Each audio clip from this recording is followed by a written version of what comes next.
Okay, तो हम लोग इंस्ट्रूमेंटेशन पे बात करने वाले हैं आज, जैसा मैं अभी आपको बता रहा था। और यूवी विजिबल स्पेक्ट्रोफोटोमीटर किस तरह का होता है? तो देखो, स्पेक्ट्रोफोटोमीटर वो डिवाइस होता है जो जब हम लाइट किसी कंपाउंड पर डालते हैं तो उस कंपाउंड से निकलने वाली जो लाइट है उस लाइट को एनालाइज करता है और एक ग्राफिकल शेप में आपको प्रोवाइड करता है। तो ऐसा एक इंस्ट्रूमेंट, उसको हम स्पेक्ट्रोफोटोमीटर बोलते हैं। स्पेक्ट्रो आपको पता ही है कि स्पेक्ट्रम उसमें आएगा, फोटो आपको मालूम है कि फोटो लाइट को बोलते हैं, तो लाइट हम किसी ना किसी तरीके से वहां पे उस में यूज करेंगे, और मीटर का मतलब आप उससे कुछ ना कुछ डिटरमाइन करने वाले हो, कुछ ना कुछ उससे रीडिंग जो है वो रीडिंग जो है वो लेने वाले हो। और यूवी, अल्ट्रावायलेट और विजिबल, तो ये जो अल्ट्रावायलेट और विजिबल रेंज की जो लाइट है उसको हम यूज करेंगे इस स्पेक्ट्रोफोटोमीटर में। तो मोटे मोटे तौर पर अगर मैं आपसे कहूं कि स्पेक्ट्रोफोटोमीटर क्या होता है, तो यहां पर मैं एक सिंपल सा डायग्राम बनाऊंगा। वैसे तो देखो, स्पेक्ट्रोफोटोमीटर जो अल्ट्रावायलेट स्पेक्ट्रोस्कोपी में काम आते हैं वो बहुत सारे तरह के होते हैं, ठीक है, और उनका अलग अलग तरीके का डिजाइन हो सकता है, लेकिन मैं सबसे बेसिक डिजाइन बनाऊंगा ताकि आप लोगों को वो थोड़ा सा इजीली समझ में आ जाए।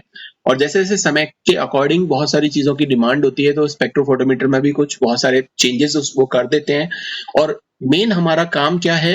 मेन हमारा काम है कि हम कम से कम समय में हमारा जो एनालिसिस है वो कर पाए। अगर हम स्ट्रक्चर इल्यूसिडेट करना चाहते हैं तो हम कम से कम समय में इल्यूसिडेट करें, तो उस पर भी हमारा पूरा का पूरा फोकस रहता है। तो इसी वजह से जो डिजाइन्स हैं, जो नए नए फोटोमीटर इस समय मार्केट में आ रहे हैं, वो इन्हीं सब चीजों को ध्यान में रखते हुए बनाए जाते हैं। तो उनमें थोड़ा बहुत चेंज हो सकता है। कई बुक्स में आप एक डिफरेंट तरीके का देखोगे, कुछ बुक्स में आप कुछ अलग तरह का फील करोगे कि हाँ, अरे इसमें तो इस तरह का दिया हुआ है और हम लोगों ने तो किसी और तरह का पढ़ा था। तो उस पर आप बिल्कुल भी मतलब परेशान मत होना। मैं आपको यहाँ पर जो बताऊंगा वो एक बहुत सिंपल सा डिजाइन है, और उस डिजाइन में हम क्या करते हैं, एक लेते हैं लाइट सोर्स। ये लाइट सोर्स को मैं एक बल्ब के थ्रू रिप्रेजेंट कर रहा हूं। ये हमने ले लिया बल्ब। अब ये क्या क्या होता है, किस तरीके के इसमें हम यूज करते हैं, लाइट सोर्स के रूप में क्या चीज यूज करते हैं, वो हम बीच बीच में डिस्कस करेंगे। उसके बाद में लाइट यहां से मूव करता है आगे की तरफ, और यहां पर एक लगा होता है स्लिट। ये स्लिट, ठीक है, इसका क्या काम होता है वो मैं बताऊंगा आपको। ये स्लिट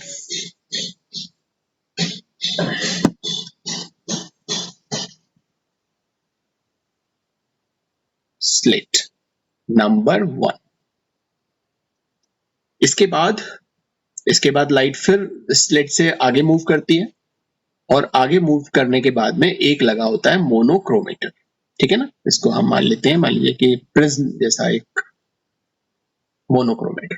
अब मोनोक्रोमेटर क्या करेगा, ये कुछ इस तरीके से लाइट को डिवाइड कर देगा। और ये जो लाइट है, ये मैंने दिखाई देखो इतना ब्रॉड करके है, लेकिन एक्चुअली में ये सीधी निकल रही है, ठीक है। तो मैं इसको सीधा लिख रहा हूं, लेकिन ये कई लाइट्स उसमें डिवाइडेड है, तो वो मैं आपको समझाऊंगा जब मैं इसकी वर्किंग को एक्सप्लेन करूंगा तब। उसके बाद में हम ये दूसरा एक स्लिट लेते हैं, ये हम लेते हैं स्लिट नंबर 2।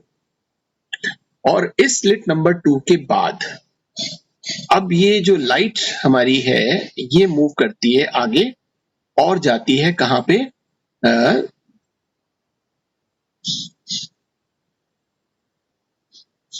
Sample tube. ये सैंपल ट्यूब कुछ इस तरीके का बना हुआ होता है।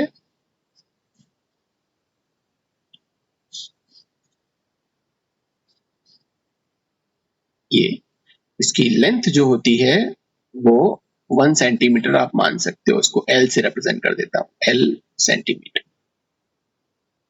ठीक है, ओके। और उसके बाद में फिर इससे पास ऑन होकर के ये लाइट आगे निकलती है। और या फिर एक चीज मैं भूल गया है एक्चुअली, इसको बनाने से पहले इसको भी मैं बताऊंगा एक्चुअली मैं इसको क्यों हटा रहा हूं। यहां पर एक्चुअली लगा होता है एक स्प्लिटर, ठीक है ना। ये फर्दर लाइट को क्या करता है, दो बराबर भागों में स्प्लिट कर देता है इस तरह से, इसको हम बोलेंगे स्प्लिटर। और यहां लगा होता है एक मिरर, लाइट इस मिरर पर पड़ेगी और इस तरह से जाएगी, इसी तरह से यहां पर भी एक मिरर आपको देखने को मिलेगा, ठीक है ना। तो ये है आपका मिरर। और यहां अब बात आती है हमारी, वो जो हमने अभी कहा था कि जो हमारे पास में सैंपल ट्यूब है, वो सैंपल ट्यूब तो कुछ इस तरह की हमें देखने को मिलती है।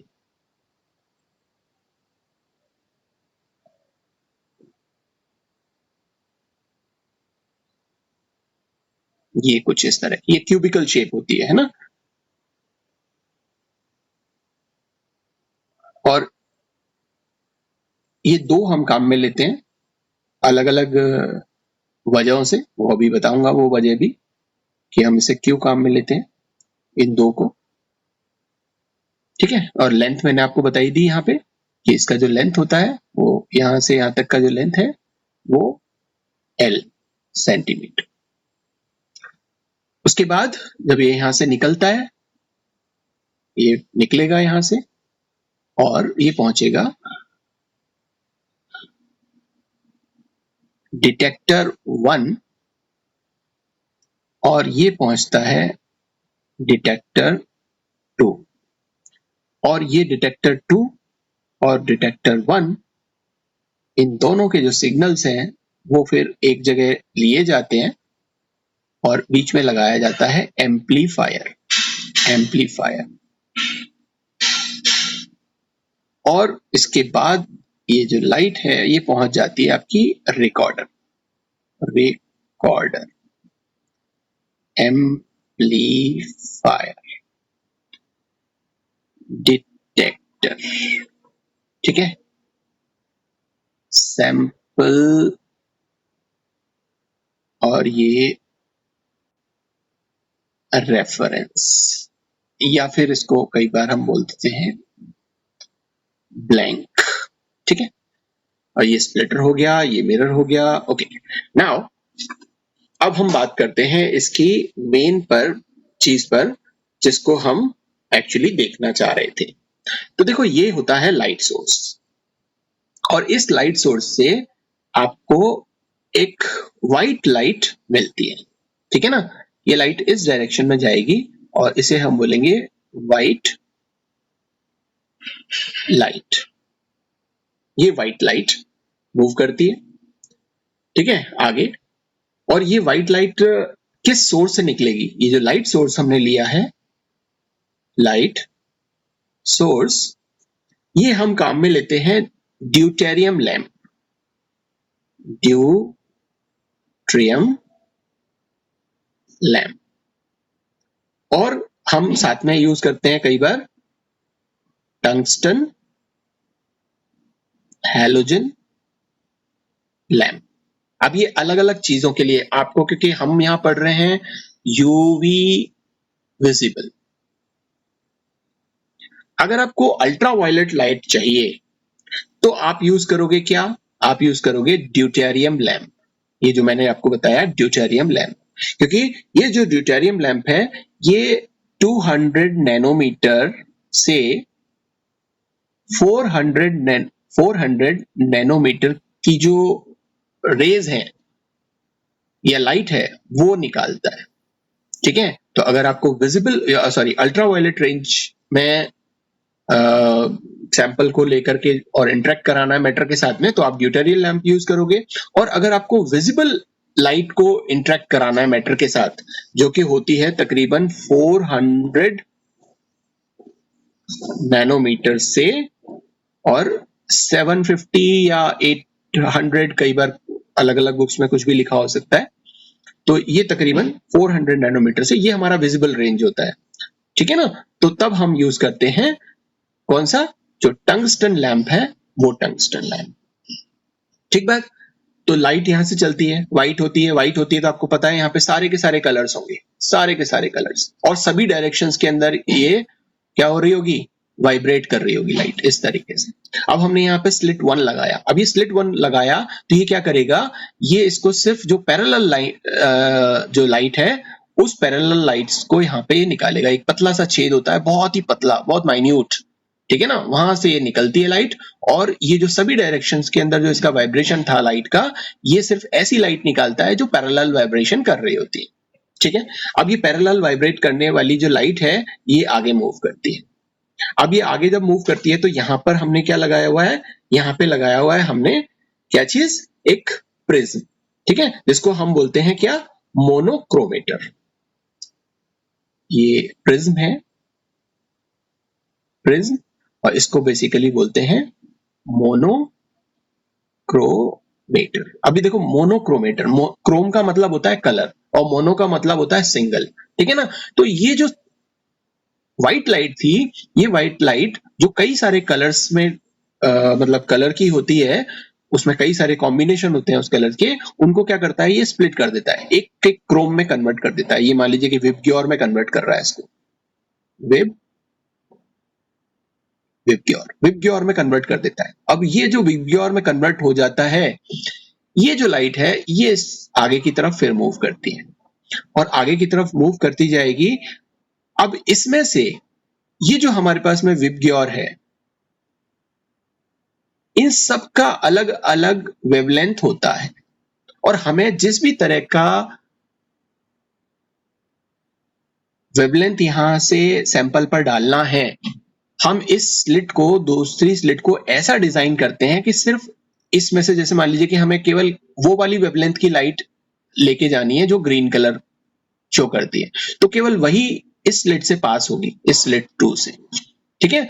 तो लाइट यहाँ पे डिजायर्ड वेवलेंथ की जो लाइट है, जो आपका डिजायर्ड वेवलेंथ है, उसकी जो लाइट है वो यहां से पास होगी और ये आगे मूव करेगी, ठीक है। लेट्स से कि आपने जो है यहाँ 450 नैनोमीटर की लाइट पास करनी थी, तो ये स्लिट उस तरह से डिजाइंड है कि 450 नैनोमीटर वाली जो वेवलेंथ की लाइट है या रेडिएशन है उसको ये पास करने देगा, बाकी सबको रोक लेगा, ठीक है, एक रेंज में, मतलब 450 से, और मान लीजिए आजकल तो इतने एडवांस आ गए कि बिल्कुल एग्जैक्ट जो वेवलेंथ आपको चाहिए उसी की पास करता है, ठीक है। अब आगे क्या होता है, ये स्प्लिटर लगा होता है, ये यहाँ इससे टकराता है और दो बराबर इक्वल पार्ट्स में ये डिवाइड हो जाती है। ये जो लाइट है ये दो इक्वल पार्ट्स में डिवाइड हो जाती है, ठीक है ना, और ये इस तरफ मूव कर जाती है और ये इस तरफ मूव कर जाती है, स्प्लिटर। अब ये दो क्यों यूज किए हैं, पहले क्या करते थे, हम इसको सीधा लेते थे, स्प्लिटर नहीं लगाते थे, ठीक है ना। हम मान लीजिए कि इसको ये सीधा लगाएंगे और यहाँ पर आपका सैंपल रखा हुआ है, सैंपल से पास होगी, ये एक इंसिडेंट लाइट है जिसकी इंटेंसिटी I0 है, और यहाँ जब लाइट इस पर पड़ेगी तो ये एब्जॉर्ब कर लेगा, और एब्जॉर्प्शन के बाद में एक इंटेंसिटी की लाइट निकलेगी जो I है, वो आगे मूव कर जाएगी। तो सबसे पहले हम क्या करते हैं, क्योंकि जो भी सॉल्यूशन हम यहाँ पर यूज करते हैं उसके लिए कोई ना कोई सॉल्वेंट भी यूज करते होंगे, और जो हम सॉल्वेंट यूज करते हैं तो होगा क्या कि हमें किसी ना किसी कंपाउंड को ही यूज किया एज अ सॉल्वेंट, तो हम यहाँ क्या करते हैं, एक प्योर सॉल्वेंट लेकर के, और उसका भी कोई ना कोई ग्राफ आएगा ही, वो भी कहीं ना कहीं लाइट जब एब्जॉर्ब होगी तो वो भी अपना एक एब्जॉर्प्शन देगा। इसलिए सबसे हम यहाँ क्या करते थे, सबसे पहले जो रेफरेंस है या जो केवल सॉल्वेंट, प्योर सॉल्वेंट है, उसका ग्राफ ले लेते थे, और उसके बाद में फिर उसमें जो भी सब्सटेंस जिसका आपको स्ट्रक्चर इलुसिडेशन करना था उसका सॉल्यूशन बनाते थे, फिर कर लेते थे, तो 2 बार मेहनत करनी पड़ती थी। इसलिए अब हम क्या करते हैं, अब हम यहाँ पर ऐसा ना करके, अब हमने इसको ऐसा डिजाइन किया है कि ये एक बार में ही लाइट को यहाँ स्प्लिट कर देगा, और ये लाइट स्प्लिट होकर के 2 भागों में बढ़ जाएगी, और एक पार्ट तो ऐसा होगा जो इस रेफरेंस सेल की तरफ जाएगा, ठीक है ना। ये सैंपल सेल जो है इसको हम बोलते हैं क्यूवेट, क्यूवेट है ना, और ये बनी होती है क्वार्ट्ज की, ठीक है। ये क्वार्ट्ज का बना क्यूवेट होता है और काफी महंगा होता है, ठीक है, बिल्कुल ट्रांसपेरेंट होता है।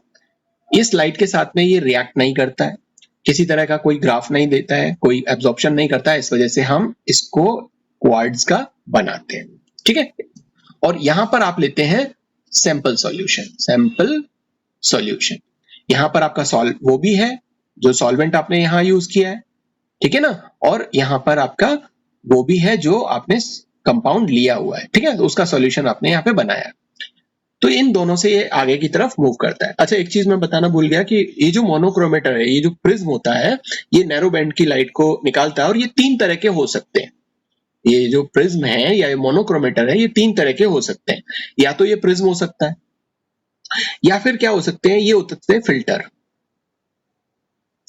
फिल्टर वो कागज वाले फिल्टर नहीं, फिल्टर का मतलब है कि ये जो अलग अलग वाइब्रेशन वाली या अलग अलग वेवलेंथ वाली जो लाइट आ रही है उसको एब्जॉर्ब कर लेगा। यहाँ पर कई सारे फिल्टर्स लगे होंगे, ये ना इस तरीके से सीरीज ऑफ फिल्टर्स लगे होते हैं। अब लाइट जब इस पर पड़ेगी तो कुछ एब्जॉर्प्शन यहाँ हो जाएगा, कुछ एब्जॉर्प्शन यहाँ हो जाएगा, कुछ एब्जॉर्प्शन यहाँ हो जाएगा। मतलब ये हमें मालूम है कि ये जो अलग अलग लेयर लगी हुई है, ये अलग अलग तरीके की वेवलेंथ की लाइट को एब्जॉर्ब कर लेगी, और जो लाइट हमें चाहिए वो वाला हम नहीं लगाते और वो सीधी क्या हो जाती है, वो पास हो जाती है। तो इस तरह से फिल्टर्स होते हैं। और तीसरी जो चीज होती है वो होती है ग्रेटिंग्स। ग्रेटिंग्स, ये 3 तरह के मोनोक्रोमेटर यूज करते हैं, है ना। प्रिज्म आप जानते ही हो, फिल्टर मैंने आपको बता दिया। ग्रेटिंग क्या होता है, ग्रेटिंग होता है, ग्रेटिंग कुछ इसी तरीके का होता है, लेकिन यहाँ क्या होता है, एक पर्टिकुलर इस तरह का एक कांच की बनी हुई एक शीट होती है और इसके अंदर बहुत पतली पतली स्लिट्स होती है। स्लिट्स, स्लिट्स आप जानती हो, खांचे, बहुत पतले पतले और इतने छोटे होते हैं कि 1 सेंटीमीटर में 10,000 से लेकर के और 15,000 तक झिर्रियां हो सकती हैं। ये जो खाली जगह आपको दिख रही है ना, जैसे ये आपने बनाया और यहां पर एक कट काट दो आप, ठीक है ना, ये एक, अब यहां से लाइट पास करोगे तो लाइट इसमें से चली जाएगी, लेकिन ये आप ये मानो कि ये 1 सेंटीमीटर में 10,000 से 15,000 छेद इस तरह के होते हैं, स्लिट्स होती हैं, ठीक है। तो इस तरह का जो एक सेटिंग होती है उसको हम बोलते हैं ग्रेटिंग्स, ठीक है। अब देखो इतनी छोटी पतली स्लिट्स होगी तो उसमें से क्या लाइट निकलेगी, है ना, एक डिजायर्ड वेवलेंथ की लाइट हमें यहाँ पर निकल करके आती है। तो इस तरह से हम इसको लेते हैं। यहाँ पर आपने स्लिट 2 लगाया, यहाँ पे स्प्लिटर लगाया और यहाँ पे फिर आपने मिरर लगाया ताकि ये ऐसे टकराएगी और टकराने के बाद में इस डायरेक्शन में मूव करने लगेगी। ऐसे ही यहाँ से ये टकराएगी और इस डायरेक्शन में लाइट मूव करने लगेगी। अब तक इनकी इंटेंसिटी जो है वो है आई नॉट, इनको हम मानते हैं ये शुरुआती जो लाइट है जिसकी इंटेंसिटी में अभी तक कुछ परिवर्तन नहीं हुआ, जो हम चाहते थे वही इंटेंसिटी की लाइट हमने अभी ये रखी हुई है, ठीक है, डिजायर्ड इंटेंसिटी की। अब हमने क्या किया, अब हमने इसको यहां पर इससे पास होने दिया। अब जैसे ही ये इससे पास होगी तो आपको पता है इस रेफरेंस में या सिर्फ ये जो सॉल्वेंट है ये सिर्फ और सिर्फ सॉल्वेंट है, ठीक है ना। ये कुछ ना कुछ अपना एब्जॉर्प्शन करेगा, इस पर हम बात नहीं कर रहे क्योंकि इस वाले ग्राफ को जो भी इससे यहाँ पे डिटेक्ट होगा उसको हम इसमें से माइनस कर देंगे यहाँ, ठीक है ना। हम यहाँ पर बात करते हैं सैंपल पर। तो देखो सैंपल में यहाँ पर कुछ ना कुछ कंपाउंड होगा और उसके मॉलिक्यूल्स होंगे। अब ये जो मॉलिक्यूल्स हैं, ये मॉलिक्यूल्स क्या करेंगे, ये मॉलिक्यूल्स इस लाइट को एब्जॉर्ब करेंगे। इसको थोड़ा सा मैं यहाँ पे नीचे बताने की कोशिश करता हूं एक्चुअली यहाँ पर क्या हो रहा है। या इसको सिर्फ इसी तरीके से समझो। मान लीजिए कि यहां पर एक मॉलिक्यूल प्रेजेंट है और ये लाइट जो है वो इससे पास हुई। अब देखो एक छोटी सी जगह में हजारों लाखों मॉलिक्यूल्स हो सकते हैं, है ना, लेकिन मैंने आपको सिर्फ एक से बताया। अब यहां पर होगा क्या, ये मॉलिक्यूल, अब इसका स्ट्रक्चर कुछ भी हो सकता है। अब क्योंकि अल्ट्रावायलेट स्पेक्ट्रोस्कोपी हम यूज कर रहे हैं तो जाहिर सी बात है कि वहां पर हम अनसैचुरेटेड कंपाउंड्स को ज्यादा स्टडी करते हैं क्योंकि वहां पे इलेक्ट्रॉनिक ट्रांजिशन होता है। तो ये मान लीजिए कि ये सिग्मा बॉन्ड बना रहा है और ये पाई बॉन्ड बना रहा है, तो यहाँ पे सिग्मा इलेक्ट्रॉन्स भी होंगे और पाई इलेक्ट्रॉन्स भी होंगे। अब ये जो इलेक्ट्रॉन्स हैं, यहाँ जो प्रेजेंट इलेक्ट्रॉन्स हैं, उनके अपने अपने एक एनर्जी लेवल होते हैं, है ना। ये मान लीजिए कि ये पाई में है और ये पाई स्टार, ये बॉन्डिंग ऑर्बिटल है और ये एंटी बॉन्डिंग ऑर्बिटल है, ठीक है। अब यहां पर ये इलेक्ट्रॉन है, ये जैसे ही ये लाइट इस पर पड़ेगी, ये आई नॉट इंटेंसिटी की लाइट इस पर पड़ती है, अब इसकी कुछ ना कुछ वेवलेंथ है, इस लाइट की कुछ ना कुछ वेवलेंथ है और कुछ ना कुछ एनर्जी ये रखता है। अब ये एनर्जी लेकर के ये जो इलेक्ट्रॉन है, ये इलेक्ट्रॉन क्या करेगा, इस एनर्जी को लेकर के और इसको इतनी एनर्जी, क्योंकि हमें मालूम है कि हमें कितनी वेवलेंथ की लाइट देनी है, तो ये इलेक्ट्रॉन यहां से यहां शिफ्ट हो जाएगा इसमें, ठीक है ना। तो ये जो इलेक्ट्रॉन इस जगह से इस जगह शिफ्ट हुआ, एब्जॉर्प्शन हुआ है यहां पे, तो ये जो लाइट हमें जिस इंटेंसिटी की मिल रही थी, हमें मान लीजिए कि इस तरह की इंटेंसिटी की ये लाइट मिल रही थी, हम इसको मोटा करके दिखाए थे कि साहब ये मोटी लाइट मिल रही थी, और जब इससे पास होगी तो कुछ पतली लाइट पास होगी। क्यों? क्योंकि कुछ जो लाइट है वो इसने एब्जॉर्ब कर ली, इस मॉलिक्यूल ने एब्जॉर्ब कर ली, और कुछ इस तरीके से ये लाइट निकली। इस तरह की लाइट को हम बोलेंगे ट्रांसमिटेड लाइट। ये आपकी इंसिडेंट लाइट और ये आपकी ट्रांसमिटेड लाइट। अब कितना एब्जॉर्प्शन हुआ ये कैसे बताएंगे कि साहब टोटल लाइट कितनी डाली, उसमें से कितनी एब्जॉर्ब होगी, मतलब ट्रांसमिट होके निकल गई, तो इसका रेशो जो आएगा वो एब्जॉर्प्शन आएगा। और मैंने आप लोगों को बियर लैम्बर्ट जो लॉ था वो आपको पढ़ाया था, जिसमें मैंने आपको बताया था कि कॉन्सेंट्रेशन और जो लेंथ है इस क्यूवेट का उस पर ये डिपेंड करता है। जब कॉन्सेंट्रेशन ज्यादा होगा तो जाहिर सी बात है यहाँ पे ज्यादा मॉलिक्यूल्स होंगे, ज्यादा मॉलिक्यूल्स होंगे तो ज्यादा लाइट उस पर पड़ेगी, ज्यादा लाइट पड़ेगी तो ज्यादा एब्जॉर्प्शन होगा, तो जितने ज्यादा होंगे उसके डायरेक्टली प्रोपोर्शनल होगा। लेंथ, जितनी ज्यादा डिस्टेंस तक लाइट इन मॉलिक्यूल्स के कांटेक्ट में रहेगी उतनी ही एब्जॉर्प्शन करेगा, इसलिए वो उसके लेंथ के प्रोपोर्शनल भी है और उसके कॉन्सेंट्रेशन के प्रोपोर्शनल भी है ये जो एब्जॉर्प्शन है, ठीक है। और साथ में एक कॉएफिशिएंट हमारे पास में आया था एप्सिलॉन, है ना, जो मोलर एक्सटिंक्शन कॉएफिशिएंट था, ठीक है। तो ये हमने बियर लैम्बर्ट लॉ से ड्राइव की थी इक्वेशन, और कई सारी इसके रिलेटेड इक्वेशंस जो है वो भी हमने ड्राइव की थी, ठीक है। तो उस पर मैं बात नहीं करूंगा, उसके लिए आप पुरानी वाली क्लास जो है उसको आप देखिएगा कि वहां पे क्या है। मैं आपको वापस यहाँ लेके चलता हूँ।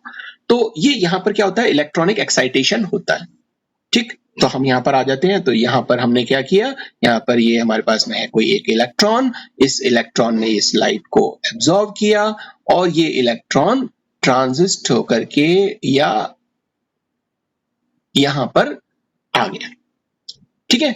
अब ये जो एब्जॉर्प्शन करके आया है वो लाइट यहाँ पे दिखाई नहीं देगी और ये लाइट आपकी यहाँ से पास हो जाएगी, और यहाँ पर क्या होगा, यहाँ पर ये आई नॉट ही गई है और आई नॉट ही बाहर निकली है, क्योंकि यहाँ पर सैंपल नहीं है।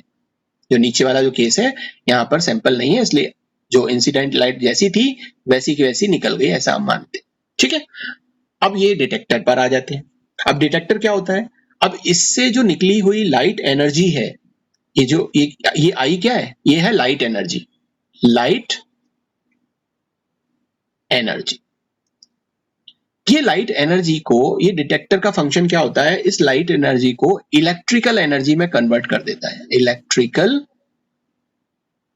एनर्जी में कन्वर्ट कर देता है डिटेक्टर, ठीक है। जो भी लाइट इस पर पड़ेगी, जिस भी इंटेंसिटी की लाइट यहाँ पे घट करके पड़ी है एब्जॉर्प्शन के बाद में, वो इसको इलेक्ट्रिकल एनर्जी में कन्वर्ट कर देता है, ठीक है ना। अब ये जो इलेक्ट्रिकल एनर्जी में कन्वर्ट करेगा डिटेक्टर, अब ये डिटेक्टर कई तरह के हो सकते हैं, ठीक है। ये डिटेक्टर कैसे कैसे हो सकते हैं, यहां पर हम डिटेक्टर्स पे बात कर लेते हैं। डिटेक्टर क्या हो सकता है, ये हो सकते हैं आपके barrier layer cell, photo tubes, photomultiplier tubes, या थर्मोकपल या बैलोमीटर, बहुत सारे टाइप के अलग अलग टाइप के डिटेक्टर्स हैं। उनका काम सिर्फ क्या है कि उस लाइट एनर्जी को जो इस पर पड़ रही है उसको इलेक्ट्रिकल एनर्जी में कन्वर्ट करना। और सबसे ज्यादा जो चलन में सबसे ज्यादा अच्छे या सबसे ज्यादा स्पेक्ट्रोफोटोमीटर्स में जो डिटेक्टर काम आते हैं या काम में लेते हैं उसे हम बोलते हैं photo multiplier tube, photo multiplier tube. इनको हम एज अ डिटेक्टर काम में लेते हैं। इसके अलावा फोटो ट्यूब्स भी होती हैं, ठीक है ना, वो फोटो ट्यूब्स हो सकती हैं, थर्मोकपल्स हो सकते हैं, थर्मोकपल्स हो सकते हैं, वो बैलोमीटर हो सकता है, बैलोमीटर हो सकता है, बैरियर लेयर सेल हो सकती है, बैरियर लेयर सेल। अब ये देखो, ये जब हायर क्लासेस में पढ़ोगे तब आप इनके बारे में कि इनका ये कैसे कंस्ट्रक्ट होते हैं, कैसे बने होते हैं, इसका क्या फंक्शन है, वो यहाँ बताने की बात नहीं है, इसलिए वो मैं आपको नहीं बता रहा। अब आप ये समझ लो कि ये डिटेक्टर जो है उसका काम लाइट एनर्जी को इलेक्ट्रिकल एनर्जी में या इलेक्ट्रिकल सिग्नल्स में कन्वर्ट करना होता है। तो जैसे ही ये इलेक्ट्रिकल सिग्नल्स में कन्वर्ट हो जाता है आपकी लाइट, उस लाइट को हम क्या करते हैं, यहाँ पर एम्पलीफायर से गुजारते हैं। अब एम्पलीफायर क्या करेगा, अब देखो ये लाइट तो बहुत ही छोटी थी, ये तो एक तो पहले ही हमने यहाँ पर इसको इतना कम कर दिया, व्हाइट लाइट को पहले सिंगल पैरेलल लाइंस में वो कर दिया, फिर उसके बाद में हमने यहाँ पर मोनोक्रोमेटर लगा करके एक सिंगल वेवलेंथ की लाइट ली है, और उससे भी फिर हमने स्लिट लगा करके बिल्कुल एक सिंगल वेवलेंथ की लाइट को हमने यहाँ पे लिया है, फिर उसको यहाँ पास कराया है, इसने भी इसको एब्जॉर्ब कर लिया, तो यहाँ पर जो हमें लाइट एनर्जी मिल रही है वो बहुत कम मिल रही है, ठीक है ना। तो ये जो इलेक्ट्रिकल एनर्जी मिलेगी वो भी कम मिलेगी। अब ये इलेक्ट्रिक एनर्जी को अब हम क्या करेंगे, वो सिग्नल्स को एम्पलीफाई करेंगे। अब एम्पलीफायर क्या होता है, अब इसको समझो। जब हम किसी बड़े हॉल में बैठे होते हैं तो हम क्या करते हैं, माइक यूज करते हैं, है ना, और ये माइक में आप बोलते हो और आवाज को वो क्या करता है, वो एम्पलीफाई करता है, ठीक है ना। एक एम्पलीफायर लगा होता है, ऐसा नहीं है कि सिर्फ आप माइक लेके बोलने लग जाओगे तो आवाज जो है वो आपको दूर तक सुनाई देगी, नहीं, ये माइक भी किसी एक एम्पलीफायर से कनेक्ट होता है, जो आपके साउंड सिग्नल्स हैं उन साउंड सिग्नल्स को इलेक्ट्रिकल सिग्नल्स में कन्वर्ट करके और क्या करता है, एम्पलीफाई करता है। वो जो सिग्नल इतना सा आ रहा है उसको इतना बड़ा कर देता है। या फिर आप माइक्रोस्कोप के देखो, माइक्रोस्कोप क्या करता है, एक छोटी सी चीज होती है, इतनी सी पतली सी डॉट्स की जैसी, और माइक्रोस्कोप से आप जब आप उसको देखते हो तो वो इतनी बड़ी दिखाई देती है। तो सेम इस मल्टीप्लायर का काम भी वही है कि इन सिग्नल्स को एनहांस करना या बड़ा करना। तो वो सिग्नल्स क्या हो जाते हैं, एम्पलीफाई हो जाते हैं या बड़े हो जाते हैं, फिर हम इसको किस पे डाल देते हैं, रिकॉर्डर पर डाल देते हैं। और ये जो रिकॉर्डर है वो उन इलेक्ट्रिकल सिग्नल्स के अकॉर्डिंग, इसमें एक पेन लगा होता है, वो पेन रिकॉर्डर इलेक्ट्रिकल सिग्नल्स वहां पे जाते हैं और वो जो ग्राफ पेपर है उस ग्राफ पेपर पे कुछ इस तरीके का ग्राफ प्लॉट कर देता है, ठीक है, उन सिग्नल्स के बेस पर। ठीक बात है। तो ये कुछ वर्किंग थी जो यहाँ पे हमने बात की कि इंस्ट्रूमेंटेशन किस तरीके का एक यूवी स्पेक्ट्रोफोटोमीटर का हो सकता है, वो हमने यहाँ पे समझने की कोशिश की है, ठीक है। तो लाइट सोर्स होता है, लाइट सोर्स फिर आगे चल करके और देखो किस तरीके से हमने उसको लाइट को डिजायर्ड जो वेवलेंथ है जो हम चाहते हैं उस वेवलेंथ की लाइट को हमने यहाँ सैंपल ट्यूब पर डाल करके और उस एब्जॉर्प्शन को देखने की कोशिश की है कि वो एब्जॉर्प्शन किस तरीके का हो रहा है, ठीक है। अब हम यहाँ पर जो चीज समझने की कोशिश करेंगे या समझेंगे वो क्या है कि ये जो इलेक्ट्रॉनिक स्पेक्ट्रा मिल रहा है, ठीक है, उसमें एक्चुअली होता क्या है, ठीक है। जो हालांकि मैंने यहाँ पे अभी आपको थोड़ी सी समझाने की कोशिश की थी कि जो इलेक्ट्रॉन है वो क्या करता है, एनर्जी लेकर के और लोअर शेल से हायर शेल में जाता है। लेकिन यहाँ पर एक टर्म मैं आपको बताना चाहता हूं, वो टर्म क्या है, आप कई जगह कई किताबों में पढ़ोगे, जब मॉलिक्यूलर ऑर्बिटल डायग्राम्स पढ़ते हो या इस तरह की ट्रांजिशंस को देखते हो तो आप पढ़ते हो होमो और लूमो।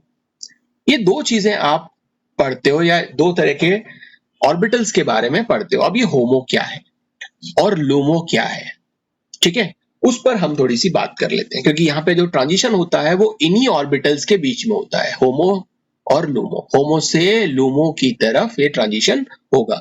तो होमो क्या है, सबसे पहले उस पर बात करते हैं। तो होमो हम बोलते हैं हाईएस्ट ऑक्यूपाइड मॉलिक्यूलर ऑर्बिटल। होमो क्या है, हाईएस्ट ऑक्यूपाइड मॉलिक्यूलर ऑर्बिटल। और लूमो क्या है ये भी मैं समझाऊंगा क्या है ये। और लूमो क्या है, लूमो है लोएस्ट, अब ये कैसा है, अनऑक्यूपाइड, अनऑक्यूपाइड, वही मॉलिक्यूलर और ऑर्बिटल। सो लूमो इससे बना हुआ, ठीक है ना, और होमो HOMO। तो ये होमो लूमो है आपके अब ये होता क्या है, अब जैसे इसमें देखो कि हाईएस्ट ऑक्यूपाइड मॉलिक्यूलर ऑर्बिटल। अब देखो मॉलिक्यूलर ऑर्बिटल यहाँ पे कई सारे हो सकते हैं। जैसे जब मॉलिक्यूल बनता है तो एक एटम, ये दूसरा एटम, ये हाइड्रोजन मॉलिक्यूल का हम बात कर लेते हैं H2 की। अब इसमें ये 1s है, ये दूसरा हाइड्रोजन एटम है जो 1s है, इसको हम यहाँ बता देता हूँ हाइड्रोजन, ये हाइड्रोजन। अब इसमें एक एक इलेक्ट्रॉन होगा, ये एक इलेक्ट्रॉन इधर और एक इलेक्ट्रॉन इधर, ठीक है। अब ये दोनों आपस में क्या करते हैं, मिक्स होते हैं। ये तो एटॉमिक ऑर्बिटल्स है, एटॉमिक ऑर्बिटल, और ये भी एटॉमिक ऑर्बिटल। अब ये आपस में क्या होते हैं, मिक्स होते हैं।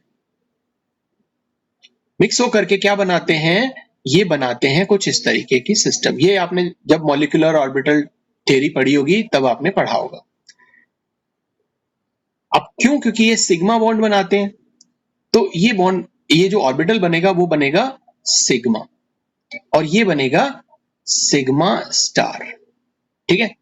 तो ये एटॉमिक ऑर्बिटल मिलकर के मॉलिक्यूलर ऑर्बिटल्स फॉर्म करते हैं, और इस ऑर्बिटल को, ये जो सिग्मा ऑर्बिटल है, इस ऑर्बिटल को हम बोलते हैं बॉन्डिंग ऑर्बिटल, क्योंकि ये बॉन्ड बनाने में पार्ट ले रहा है, बॉन्डिंग। और ये जो ऑर्बिटल है एंटी बॉन्डिंग, एंटी बॉन्डिंग, ठीक है। तो ये बॉन्डिंग ऑर्बिटल और ये एंटी बॉन्डिंग ऑर्बिटल। ये जो बॉन्डिंग ऑर्बिटल है इसको हम बोलते हैं होमो। हाईएस्ट ऑक्यूपाइड मतलब जितने भी ऑर्बिटल्स हैं उन ऑर्बिटल्स में सबसे हाईएस्ट ऐसा ऑर्बिटल जो ऑक्यूपाइड हो, जो घिरा हुआ हो, जिसमें कोई ना कोई इलेक्ट्रॉन हो। हम इन अंदर वालों की बात नहीं कर रहे हैं। अब इसमें ये तो हाइड्रोजन की बात है इसलिए 1s ही है, लेकिन अगर हम कार्बन की बात करेंगे तो 1s2 2s2 2p2 हो जाएगा। तो हाईएस्ट कौन क्या हो गया, हाईएस्ट ये दोनों नहीं है, हाईएस्ट ये है। जबकि शेल की बात करें तो देखो ये पहला, ये फर्स्ट शेल है, ये सेकंड शेल है, ठीक है ना। ये आपका न्यूक्लियस, ये आपका फर्स्ट शेल, ये आपका सेकंड शेल। अब 2s भी इसमें ही है और 2p भी में भी है, ये 2s और 2p दोनों इसी शेल में है, और इसमें सिर्फ 1s है। तो ये भी कई लाइंस में डिवाइडेड है इस तरीके से। तो इसका जो सबसे आउटर मोस्ट शेल है उसके हम बोलते हैं हाईएस्ट ऑक्यूपाइड, और उस आउटर मोस्ट शेल में भी क्या है, इलेक्ट्रॉन होना चाहिए, ऑक्यूपाइड। तो हाईएस्ट ऑक्यूपाइड मॉलिक्यूलर ऑर्बिटल जो होगा वो क्या होगा, होमो, ठीक है। अब जैसे मान लो कि ये इलेक्ट्रॉन आ गया यहां, इधर का भी और इधर का भी, क्योंकि 2 इलेक्ट्रॉन आ सकते हैं। और ये एंटी बॉन्डिंग ऑर्बिटल जो होगा वो होगा जो कैसा होता है, अनऑक्यूपाइड, मतलब कि खाली। तो ये हमेशा होता है फिल्ड, और ये जो अनऑक्यूपाइड वाला होता है ये होता है एम्प्टी, ठीक है। ये हमेशा एम्प्टी होगा। तो जब भी इलेक्ट्रॉन ट्रांजिशन होगा, जब हम उसको यूवी लाइट देंगे और जब एनर्जी उसको मिलेगी, तो हमेशा ये जो इलेक्ट्रॉन है, ये इलेक्ट्रॉन हमेशा एनर्जी लेकर के और इस एंटी बॉन्डिंग ऑर्बिटल में मूव करेंगे, और इसको हम लोएस्ट अनऑक्यूपाइड बोल रहे हैं। लोएस्ट अनऑक्यूपाइड क्यों बोल रहे हैं, क्योंकि ये यहां पर भी कुछ एनर्जी लेवल थे।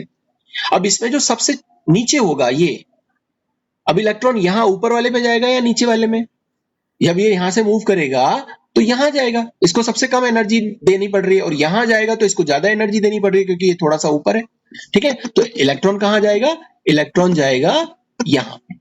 तो ये हो जाएगा आपका LUMO, lowest unoccupied molecular orbital, और ये जो होता है ये हो जाएगा आपका होमो, ठीक है। तो आई थिंक आपको होमो और लूमो समझ में आ गए कि यहां हो क्या रहा है और कहां से इलेक्ट्रॉन उठ करके और किस ऑर्बिटल में जाता है। और इन दोनों ऑर्बिटल्स को, जो होमो और लूमो है, इनको हम बोलते हैं frontier molecular orbitals, frontier molecular orbitals. Frontier क्यों, क्योंकि ये फ्रंट में रहते हैं। जब लड़ाई होती है तो जो सीमा पर जो फ्रंट में लोग खड़े होते हैं वो लड़ते हैं, ठीक है ना, अंदर वाले लोग नहीं लड़ते। तो ये फ्रंटियर, जो भी कुछ एनर्जी का चेंज होगा, कुछ भी होगा, तो ये इलेक्ट्रॉन्स जो हैं वो मूव करेंगे इस ऑर्बिटल से, और कहां जाएंगे, इस लूमो में जाएंगे। तो इन दोनों ऑर्बिटल्स को मिलाकर के हम फ्रंटियर मॉलिक्यूलर ऑर्बिटल्स बोलते हैं, और इलेक्ट्रॉन ट्रांजिशन हमेशा होमो से लूमो की तरफ होगा, ठीक है। इतनी बात समझ में आ गई। अब कितने तरीके के होमो लूमो हो सकते हैं और किस तरीके का ट्रांजिशन हो सकता है, उस पर थोड़ी सी हम बात करते हैं, ठीक है। अब इलेक्ट्रॉनिक ट्रांजिशन कई तरीके का हो सकता है, वो डिपेंड करता है कि उसमें किस तरीके के इलेक्ट्रॉन है, क्योंकि यहाँ पे जाहिर सी बात है हम इलेक्ट्रॉन की बात कर रहे हैं, जैसा जैसा इलेक्ट्रॉन होगा वैसा वैसा उसमें ट्रांजिशन हमें देखने को मिल जाएगा। ठीक बात। तो हम सबसे पहले अभी बात कर लेते हैं कि साहब वो किस तरीके के ऐसे वो हैं, क्या नाम है, ट्रांजिशंस। ठीक है ना, तो उस पर हम बात करते हैं कि वो कैसे कैसे ट्रांजिशन हो सकते हैं। ठीक, ओके। तो यहाँ पे एक डायग्राम बनाता हूं, हालांकि आपने इस डायग्राम को पहले भी मैंने एक बार समझाया था, बट फिर आप इस डायग्राम को देखो।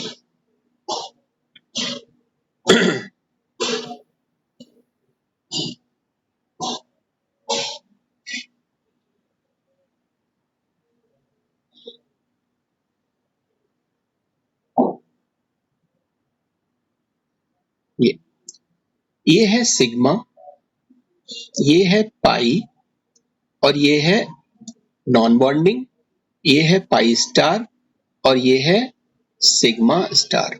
अब देखो, कभी भी आपने ऑर्बिटल्स को यहां से और यहां मूव होते हुए नहीं देखा। क्यों? क्योंकि ये तो कैसा रहता है, ये दोनों के दोनों ऑर्बिटल कैसे हैं, एंटी बॉन्डिंग ऑर्बिटल। और एंटी बॉन्डिंग ऑर्बिटल का मतलब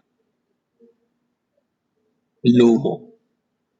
ये जो दो ऑर्बिटल हैं ये हमेशा क्या बनाते हैं, बॉन्डिंग ऑर्बिटल्स। और ये क्या है, ये है होमो। ठीक है। और ये जो n है, नॉन बॉन्डिंग इलेक्ट्रॉन्स, ये भी इसी कैटेगरी में आता है। मतलब इलेक्ट्रॉन यहां से भी जा सकता है, हालांकि ये बॉन्डिंग नहीं है, ठीक है ना, लेकिन इसको हम होमो बोलते हैं। ठीक है, क्योंकि ये भरा हुआ है ना, ऑक्यूपाइड है। अब कई जगह कई तरीके से एनर्जी मिल सकती है, और जिस जिस तरीके की एनर्जी होगी उस तरीके का हमें क्या मिलेगा, ट्रांजिशन देखने को मिलेगा। ठीक बात। तो कैसा कैसा ट्रांजिशन हो सकता है, ये जो सिग्मा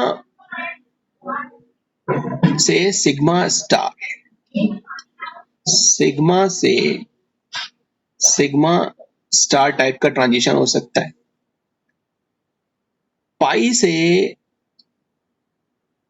पाई स्टार टाइप का ट्रांजिशन हो सकता है, एन से पाई स्टार टाइप का ट्रांजिशन हो सकता है, और एन से सिग्मा स्टार टाइप का ट्रांजिशन हो सकता है। ठीक है। अब ये कैसे काम करेगा, क्या होता है, थोड़ी सी बात इस पर कर लेते हैं हम। ठीक बात, ओके। देखो, कोई भी कंपाउंड, जो भी कंपाउंड होगा, वो कंपाउंड दो तरीके के बॉन्ड बनाता है, ये आपने पढ़ा है। पहला तरीके का बॉन्ड क्या होता है, जिसे आप बोलते हो सिग्मा बॉन्ड। दूसरे तरीके का बॉन्ड क्या होता है, जिसको आप बोलते हो पाई बॉन्ड। पाई बॉन्ड, इसको आप रिप्रेजेंट करते हो सिग्मा से, इसको आप रिप्रेजेंट करते हो। अब वो लोग साहब हमने तो आयनिक बॉन्ड भी पढ़े हैं, वो सब पढ़े हैं, वो कोई दिक्कत नहीं, वो अलग तरीका है उनका। लेकिन जब बॉन्ड की बात करते हैं तो यहाँ पर जो इलेक्ट्रॉन्स जो आपस में किसी ना किसी तरह से ओवरलैपिंग और इस तरह से जो बाइंड अप हो रहे हैं, वो ये दो ही पैटर्न से होते हैं। ठीक है।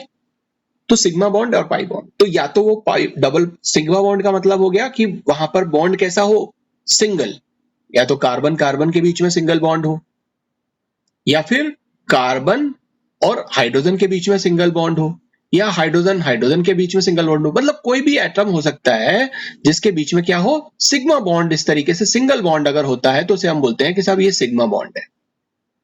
ठीक। और एक दूसरे तरीके का बॉन्ड होता है जिसको हम बोलते हैं पाई बॉन्ड। अब ये पाई बॉन्ड क्या होता है, इस पर थोड़ी बात करते हैं। पाई बॉन्ड वो होता है जो लेटरल ओवरलैपिंग से बनता है। ठीक है ना, कि ये कार्बन है, ये कार्बन है, और यहाँ पे हाइब्रिड ऑर्बिटल है, ये हाइब्रिड ऑर्बिटल है, और ये दोनों आपस में क्या कर लें, ओवरलैपिंग कर लें, तो पाई बॉन्ड बन जाएगा। तो पाई बॉन्ड बनाने के लिए पहले सिग्मा बॉन्ड होना जरूरी है। ठीक है ना। तो ये जब कार्बन कार्बन के बीच में हो सकता है, कार्बन ऑक्सीजन के बीच में हो सकता है, ऑक्सीजन ऑक्सीजन के बीच में हो सकता है, या किसी दूसरे एलिमेंट के बीच में हो सकता है। तो एक तो होगा इसमें सिग्मा और दूसरा होगा इसमें पाई बॉन्ड। तो ये जो पाई इलेक्ट्रॉन्स हैं, इस पाई बॉन्ड को बनाने वाले जो इलेक्ट्रॉन्स हैं वो यहाँ प्रेजेंट होते हैं। सिग्मा बॉन्ड को बनाने वाले जो इलेक्ट्रॉन्स होते हैं वो यहाँ प्रेजेंट होते हैं। ठीक है, तो ये दोनों इलेक्ट्रॉन्स इस तरीके से प्रेजेंट होंगे। तो जितने भी सैचुरेटेड कंपाउंड्स होते हैं,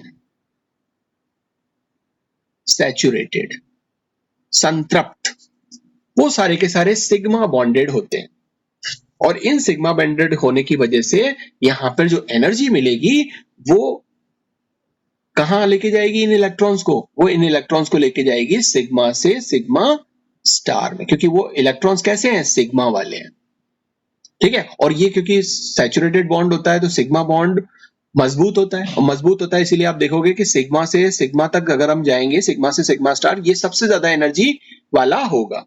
और सबसे ज्यादा एनर्जी वाला होगा, साथ में एक चीज और आपको यहाँ पे देखने को मिलेगी कि ज्यादा एनर्जी अगर होती है तो वेवलेंथ क्या होती है? कम। ठीक, जैसे हम यहाँ पर बता देते हैं कि सिग्मा है, ये CH हो सकता है, कार्बन कार्बन हो सकता है, और भी बहुत सारे हो सकते हैं। मैं आपको दो का ही एग्जांपल लेके, क्योंकि ज्यादा एग्जांपल लोगे तो कंफ्यूज होगे। ये मान लीजिए कि ये इस 122 नैनोमीटर पर अपना पीक देता है, और कार्बन कार्बन वाला जो है वो 130 नैनोमीटर पर अपना पीक देता है। ठीक है, ये सैचुरेटेड। लेकिन अगर अनसैचुरेटेड हो, अनसैचुरेटेड,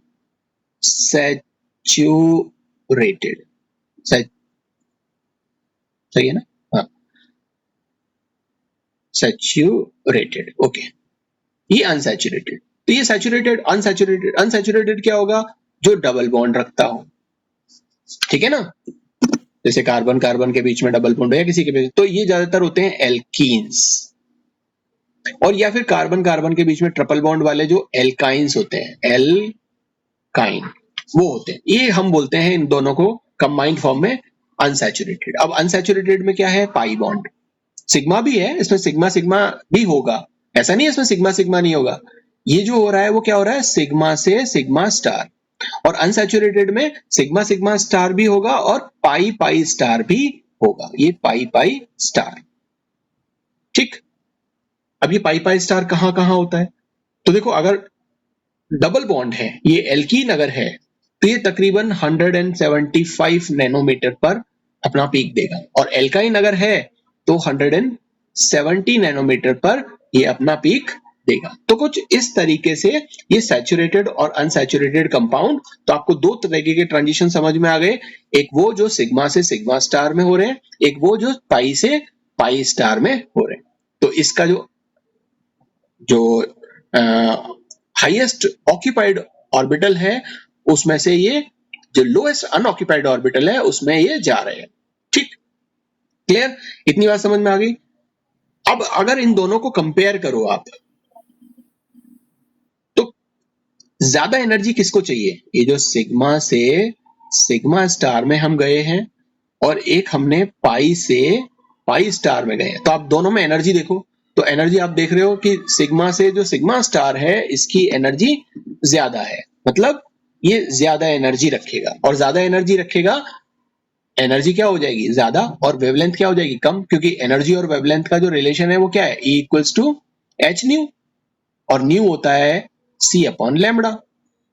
ठीक है ना, ये H, तो ये लैम्बडा जैसे जैसे कम होगा एनर्जी जैसे जैसे बढ़ जाएगी। तो यहां अगर आप इन दोनों को देखो कि ये जो सिग्मा सिग्मा स्टार है और ये जो पाई पाई स्टार है, ये दोनों में, ये देखो, ये हमारा आ रहा है 120 130 नैनोमीटर पर, और ये जो एल्कीन आ रही है वो 175 से 170।